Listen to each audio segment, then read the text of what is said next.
guys, what's up? It's Robbie with Open World Games, and we are talking about Assassin's Creed Unity. We're gonna go into details about the story, co-op, Paris Quest, Brotherhood Missions, and meet Tony Moore, the co-creator of The Walking Dead. What's up, everyone? Gary Steinman here with Alex Amancio, creative director of Assassin's Creed Unity in sunny San Diego. Alex, I want to talk to you about the setting of Assassin's Creed Unity, Paris during the French Revolution. Why is that such a great setting? Unity is the first next generation only iteration of the franchise, and so we wanted to make sure to go back to our core values, and that's all about a large urban center.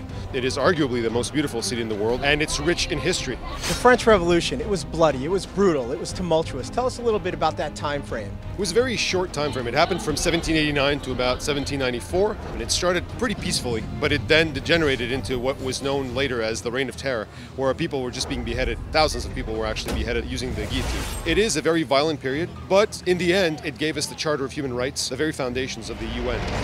That's the setting. What is this really the story of? It's a story about Arnaud, our main character, and through this story you will see the French Revolution, and we actually use the French Revolution as a metaphor for many of the narrative beats that we're dealing with in Arnaud's story, which is essentially a redemption quest. We really wanted to steer away from having a game about the French Revolution, because if you start doing that, you become a prisoner of the setting and the context. But for those who really want to dig into the history, because we know that we've got a lot of core fans that love the historical aspects, you've got both the open world gameplay and the Brotherhood missions. Talk to me a little bit about how the Brotherhood missions are an opportunity to really dig into the French Revolution. We have what we call the Paris quests. These are hundreds of different quests that you can perform in Paris that allow you to learn more about historical characters, historical events. And then you have the Brotherhood missions, and these really are the missions that Arnaud did for the Assassins. These missions you can play from 1 to 4 players. And it's also a really good opportunity to showcase historical characters, important historical events related to the French Revolution, and historical monuments. Marquis de Sade plays a role in our game. We have, obviously, the King,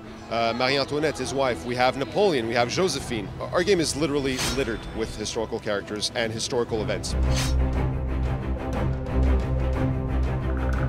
Hey, I'm Ann Lewis, and I'm joined here with artist Tony Moore, who recently worked with us on our Assassin's Creed animated short. And you worked with Rob Zombie on this. How was that? You know, working with Rob is awesome. I got to really sink my teeth into a lot of really fun gore and action, and juxtapose that with all the kind of rich beauty of that era of France. It was a lot of fun. What sorts of references did you pull from? Were there any specific ones? You know, a lot of paintings and stuff like that from the French Revolution. You know, a lot of the shots, you know, when they're like iconic shots of the French Revolution, you know, I would just basically use them as the template for the actual artwork that I did for the short.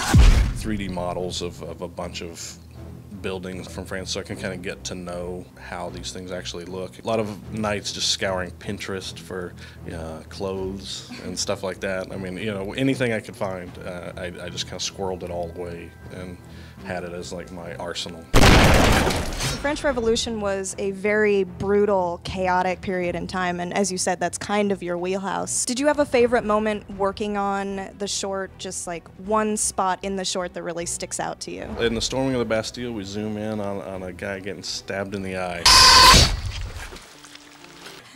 And you know, we like thought about it a lot, and we went back and forth with me and the animation team, and we talked about like how the pacing was, and then the viscosity of the blood. And when they turned that in, like, it just blew my mind. What was that process like, working with an animation team? Is that something you've done before?